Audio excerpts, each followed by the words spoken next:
வணக்கம்.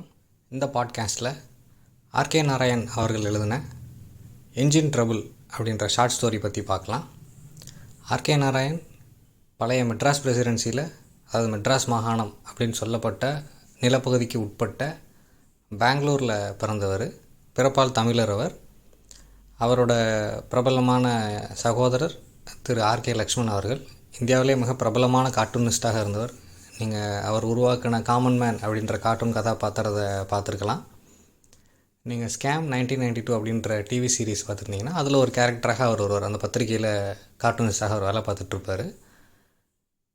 ஆர்கே நாராயண் முதல் 3 ஆங்கில முக்கியமான எழுத்தாளர்களில் ஒருத்தர் அவர். ஆர்கே நாராயண், ராஜாராவ் மற்றும் முல்க்ராஜ் ஆனந்த், இவங்க 3 பேரும் தான் இந்தியாவிலிருந்து இந்தியாவை பற்றி ஆங்கிலத்தில் நாவல்கள் முதல் எழுதுகிறாங்க. அவருக்கு முன்னாடியே ஜார்ஜ் ஆர்வெல், ருட்யார்ட் கிப்ளிங்லாம் எழுதியிருக்காங்க. அவங்க பிறப்பால் ஆங்கிலேயர்கள், இங்கே பிறந்தவங்க, பட் ஆனால் ஆங்கிலேயர்கள் அவங்க. இவர் தான் RK Narayan and Raja Rao and Mulk Raj Anand, இவங்க 3 பேரும் நேரடியான இந்திய வாழ்க்கை பற்றின நாவல்களை முதல் எழுதுகிறாங்க. அதில் ஆர்கே நாராயண் மற்ற 2 பேர் கூட கம்பேர் பண்ணும்போது மிக எளிமையான நேரடியான வாழ்க்கை சித்திரங்களை எழுதினவர். அவரோட முதல் நாவல் சுவாமி அண்ட் ஃப்ரெண்ட்ஸ் மிக மிக சின்ன நாவல். அது சின்ன வயசு பையங்களை பற்றின, ஒரு 10 வயசுக்குள்ளே உள்ள பையங்களை பற்றின நாவல் அது. அவரோட முதல் நாவல் வெளியாவதற்கு ஆங்கில எழுத்தாளர் கிரஹாம் கிரீன் அவர் ஒரு பெரிய உதவி பண்ணியிருக்கார். அவரோட அறிமுக கடிதத்தோடு தான் அந்த நாவல் வெளியாகிருக்கு. அந்த நாவல் இன்று வரை பதிப்பில் இருக்குது, இன்றும் வாசிக்கப்படுது, மாணவர்களுக்கு ப்ரிஸ்கிரைப் செய்கிறாங்க. ஆர்கே நாராயண் ஏன் இன்றும் நினைவு கூறப்படும் எழுத்தாளர், ஏன் அவர் அவுடேட்டட் ஆகலை அப்படின்னா ஒன்று அவருடைய எளிமை. அவர் மிக மிக எளிமையாக எழுதினார். நேரடியான கதைகள், அதில் பெரிய ஆராய்ச்சி பண்ணுறதுக்கு அப்படிலாம் ஒன்றும் இல்லை. நீங்கள் ஆர்கே நாராயண் எழுதுனதுக்கும் இன்றைக்கி நீங்கள் அமிதாவ் கோஷ் படித்து பார்க்குறீங்க அப்படின்னா, அமிதாவ் கோஷ் படிக்கிறதுக்கு அவர் எழுதின நாவல்களை படிக்கிறது உங்களுக்கு மிகப்பெரிய வரலாற்று பின்புலமும் வரலாற்று அறிவும் மற்ற துறை சார்ந்த அறிமுகமும் இருக்க வேண்டியிருக்கும். இப்போ நீங்கள் சி ஆஃப் பாப்பீஸ் அந்த ட்ரிலஜி படிக்கிறீங்கன்னா அதுக்கு உங்களுக்கு மிகப்பெரிய வாசிப்பு தேவை. அது இருந்தால் தான் நீங்கள் அதை படித்து புரிஞ்சுக்க முடியும். ஆனால் ஆர்கே நாராயண் எந்த ஒரு ஆரம்ப நிலை வாசகரும் படிக்கலாம். அவர் எழுதின எந்த ஒரு நாவலும், எந்த ஒரு கதையும், சிறுகதையும் யாருனாலும் படிச்சுக்கலாம். அது ரொம்ப ரொம்ப எளிமையாக தான் இருக்கும். அவரோட முழுமையான பேர் ஆர்கே நாராயணன் அப்படின்றது தான். மேற்குலகத்தில் வெளியிடும்போது இந்த பேரை அவங்க உச்சரிச்சுக்கிட மாட்டாங்க, நாராயணன் அப்படின்றத சொல்லதுக்கே கஷ்டப்படுவாங்க. அப்படின்றதுனால தான் அவர் ஆர்கே நாராயண் அப்படின்னு சொல்லி சுருக்கி வச்சுக்கிட்டாரு. அவரோட கதைகள் எல்லாமே மால்குடி அப்படின்ற ஊரில் தான் நடக்கும். மால்குடி அப்படின்றது அவரே உருவாக்கின ஒரு ஃபிக்ஷனல் டவுன். அவர் பெங்களூரில் இருந்த மல்லேஸ்வரம் அப்படின்ற ஏரியாவையும்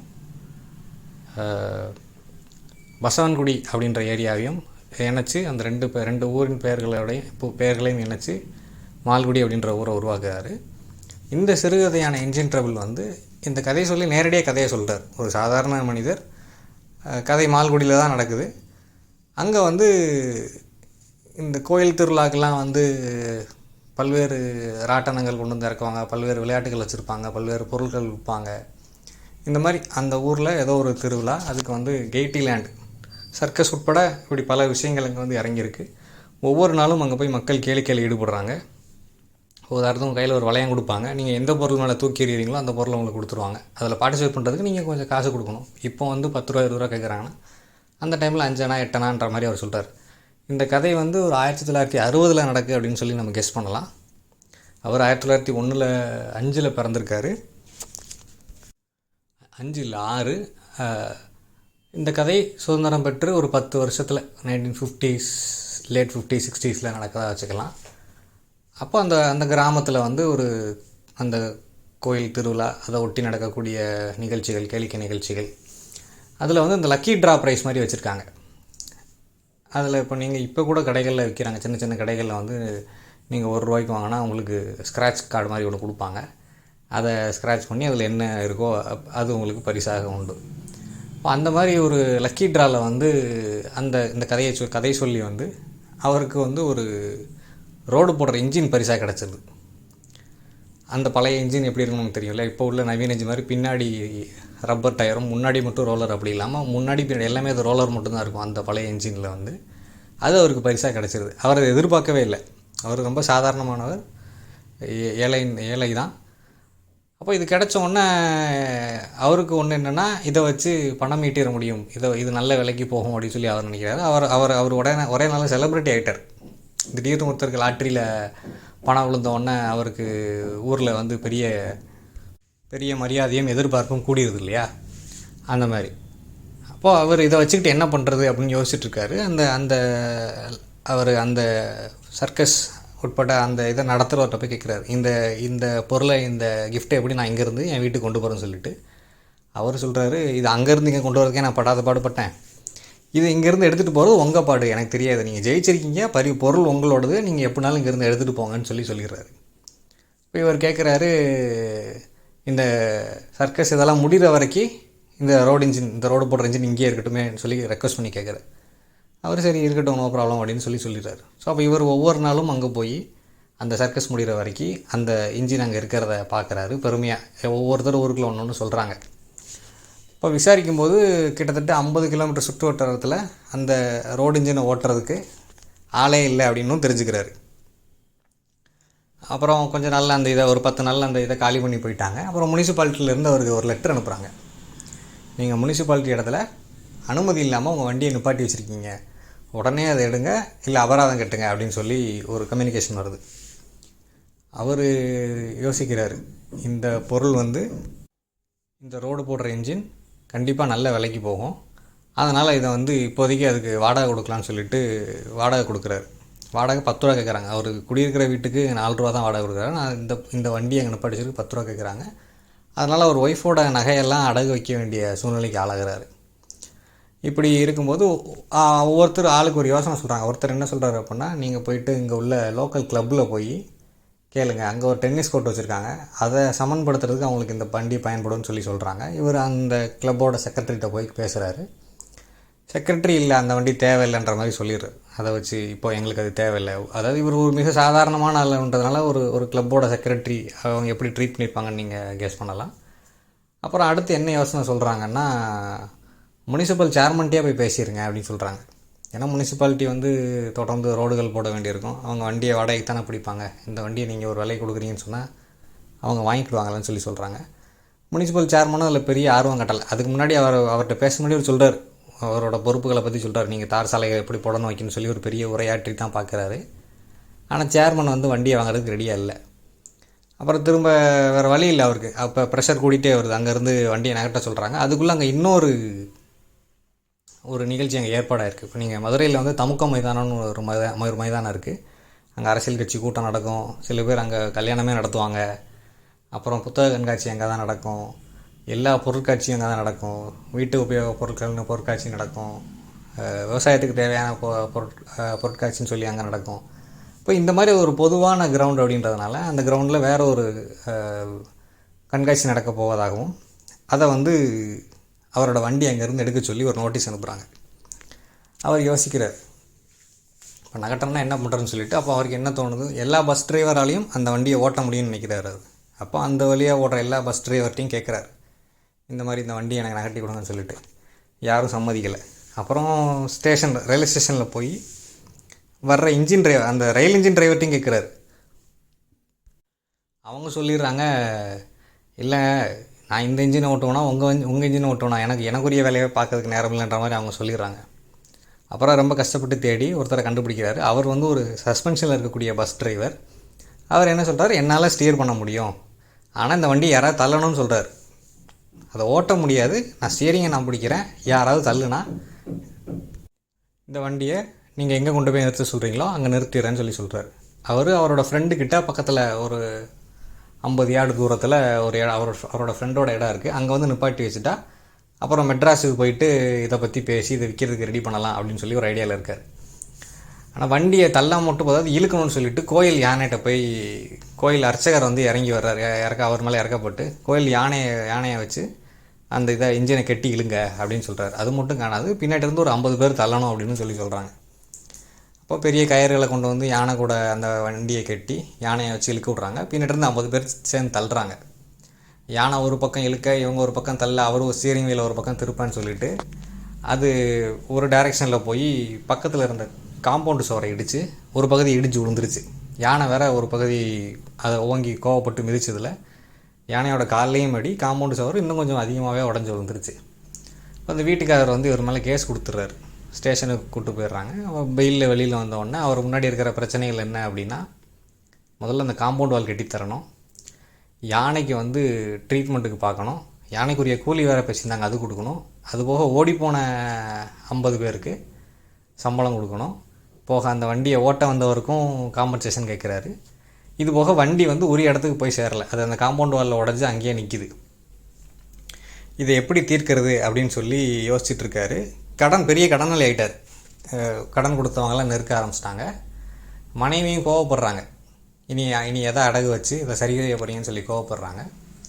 அப்போ அவர் யோசிக்கிறார், இனி வந்து இந்த ஊரில் இருக்கிறது நல்லது இல்லை, இந்த ஊரை விட்டு ஓடிடுவோம் அப்படின்னு சொல்லிட்டு அவர் மனைவிக்கிட்ட சொல்கிறாரு, நீ உங்கள் அப்பா அம்மாவுக்கு லெட்ரு போடு, நம்ம ரகசியமாக அங்கேருந்து கிளம்பி போயிடுவோம் அப்படின்னு சொல்கிறாரு. அப்படி அதுக்கான ஏற்பாட்டில் இருக்கும்போது திடீர்னு ஒரு சான்ஸ் வருது. என்ன அப்படின்னா, அந்த ஊருக்கு ஒரு சாமியார் வந்திருக்காரு. யோகாவை ஸ்ப்ரெட் பண்ணுறேன்னு சொல்லிட்டு பல விதமான வித்தைகளை பண்ணி காட்டுறாரு, பல ஆசனாஸ் பண்ணி காட்டுறாரு, டியூப்லைட்டை சாப்பிட்றாரு, ஆணி மேலே படுத்திருக்காரு. இந்த மாதிரி பல எக்ஸ்ட்ரீம் ரிஸ்கியான விஷயங்களை செய்கிறாரு. அப்புறம் அவர் என்ன சொல்கிறாரு, ஒரு ரோடு இன்ஜின் இருந்தால் கொண்டு வாங்க, என் மேலே அதை நான் உங்களுக்கு ஏற்றி காட்டி யோகாவோட இதை கிரேட்னஸை ப்ரூவ் பண்ணுறேன் அப்படின்னு சொல்கிறாரு. அப்போ இந்த நிகழ்ச்சியை பார்த்துட்டு இருந்த இந்த கதை சொல்லி வந்து, ரோடு இன்ஜின் தான் நான் ஏன்ட்ட இருக்கு, நான் கொண்டு வரேன்னு சொல்கிறாரு. ஆனால் எனக்கு ஓட்ட தெரியாது, டிரைவர் இருந்தால் கொடுங்க அப்படின்னு. ஆனால் ஒரு ரெக்வஸ்ட் என்னென்னா, உங்கள் நிகழ்ச்சி முடிஞ்சோடனே நான் சொல்கிற இடத்துல ரோடு இன்ஜினை கொண்டு போய் நிப்பாட்டுக்குன்னு சொல்கிறாரு. அதெல்லாம் என் சிஷ்யன் கரெக்டாக ஓட்டுவான்னு சொல்லிவிட்டு அந்த சாமியார் கூட இருந்த வேலையால் அனுப்பி வைக்கிறாரு. அவன் ரோடு இன்ஜினை எடுத்துகிட்டு ஓட்டிகிட்டு வரான். இவர் வந்து தலைக்கு ஒரு தலையானையும் காலுக்கு ஒரு தலையானையும் வச்சு படுத்திருக்காரு. படுத்துட்டு ரோடு இன்ஜினை அவர் உடம்புல கோடு போட்டு காட்டார், இந்த இடத்துல படுற மாதிரி இந்த ரோடு இன்ஜினை என் மேலே ஏற்றி இறக்கு அப்படின்னு சொல்கிறாரு. அப்போது அவரோட சிஷ்யன் வந்து அந்த வண்டியை ஓட்டிகிட்டு வரும்போது கரெக்டாக பக்கத்தில் வந்தோன்னா ஒரு போலீஸ்காரர் கையில் ஒரு நோட்டீஸோடு வர்றாரு. போலீஸ்காரர் வந்து என்ன சொல்கிறாருன்னா, அந்த ஊர் மேஜிஸ்ட்ரேட் வந்து இஷ்யூ பண்ணியிருக்க ஆர்டர் அது. அந்த சாமியார் வந்து வேறு எந்த விதமான எக்ஸசைஸும் பண்ணி காட்டலாம், யோகாவும் பண்ணி காட்டலாம், எக்ஸ்பெரிமெண்ட்ஸ் பண்ணி காட்டலாம், ஆனால் பொட்டாசியம் சைனைடு சாப்பிடக்கூடாது, இந்த மாதிரி ரோடு இன்ஜினையும் மேலே ஏற்றக்கூடாது, இது ரெண்டுக்கும் வந்து அவர் தடை விதிச்சிருக்காரு. அந்த கோர்ட்டோட ஜூரிஸ்டிக்ஷன் வரக்கூடிய இடத்துல இந்த சாமியார் எதையும் செய்யக்கூடாதுன்னு சொல்லி அந்த போலீஸ்காரர் சொல்கிறார். அவர் சொன்ன உடனே சாமிக்கு கோபம் வந்துடுது. நான் வந்து யோகாவோட அருமை பெருமையை உலகமெல்லாம் பரவலான்னு சொல்லிட்டு வந்தால் என்னையை வந்து இது கூட செய்ய விட மாட்டேங்கிறீங்க அப்படின்னு சொல்லி டென்ஷன் ஆகிறாரு. கோவப்பட்டு எந்திரிச்சு போயிடுறாரு. சிஷியனும் உடனே அப்படியே இறங்கி போயிடுறான். அப்போ இவருக்கு என்ன பண்ணுறது தெரில. அந்த வண்டி ஓரமாவது நின்றுச்சு, அதை எடுத்து கொண்டு வந்து இப்படி நடு ரோட்டில் நிப்பாட்டிட்டு போயிட்டாங்க. கெஞ்சி பார்க்குறாரு, சாமியே முடியாதுன்ட்டு போயிட்டார், இனி என்ன அப்படின்னு சொல்லிட்டு அவன் இறங்கி போயிட்டான். அப்படி இருக்கும்போது ஒரு தலையில் கை வச்சுட்டு வீட்டுக்கு போயிடுறாரு. வீட்டுக்கு போயிட்டு அன்றைக்கி நைட்டு வந்து ஒரு பூகம்பம் வருது. ஆர்கே நாராயணன் வந்து வருஷத்தை குறிப்பிடாமல் 1960-66 வட இந்தியாவில் பெரிய பூகம்பங்கள் வந்திருக்கு. அதில் ஏதோ ஒன்று 1960ஆகவோ 66ஆகவோ கொடுக்கலாம். அந்த பூகம்பம் வந்துருச்சு. பூகம்பம் வந்தோடனே இவர் அவ்வளோதான், உலகமே அழிஞ்சிருச்சுன்னு நினைக்கிறாரு கதை சொல்லி. காலையில் எந்திரிச்சு போய் பார்த்தா அந்த ரோடு இன்ஜின் அந்த இடத்துல இல்லை. ஐயோ காணமே நினைக்கிறார். ஒரு பக்கம் மிகப்பெரிய ஆறுதலாக இருக்குது, நல்ல வேலை அதை காணோன்னு சொல்லிட்டு. ஆனால் இப்போ இதனால் புதுசாக என்ன பிரச்சனை வந்துடுமோன்னு சொல்லி பயப்படுறாரு. அப்புறம் தேடி போகும்போது அந்த ரோடு இன்ஜின் எந்த வீட்டு காம்பவுண்ட் வாலை இடிச்சதோ அந்த காம்பவுண்ட் வால் தாண்டி அந்த பக்கம் ஒரு பாலடைஞ்ச கிணறு இருக்குது, அதுக்குள்ளே போய் விழுந்து கிடக்கு. கரெக்டாக அந்த கிணறுக்குள்ளே வந்து அந்த கிணறை மூடின மாதிரி அது விழுந்து கிடக்கு. அப்போ அந்த வீட்டுக்காரர் என்ன சொல்கிறாரு அப்படின்னா, அந்த வீட்டுக்காரர் என்ன, நீ போய் வேறு எதுவும் கேஸ் கொடுத்துறாருன்னு இவர்கிட்ட வந்து கெஞ்சுறாரு. இவர் என்ன நினைக்கிறாரு அப்படின்னா, ஐயோ கிணறுல வேலை விழுந்துருச்சே, காம்பவுண்ட் வாலை உடச்சதுக்கே நம்ம என்ன சரி பண்ணி கொடுக்கலையே, இப்போ கிணத்துக்குள்ளே வேறு விழுந்துருச்சே, இவன் என்னத்தை கேட்க போகிறானான்னு சொல்லி அவர் பயப்படுறாரு. ஆனால் அவர் என்ன சொல்கிறாரு அப்படின்னா, நீ போய் கேஸ் கொடுத்துறாருன்னு இவரை பார்த்து அவர் பயப்படுறாரு.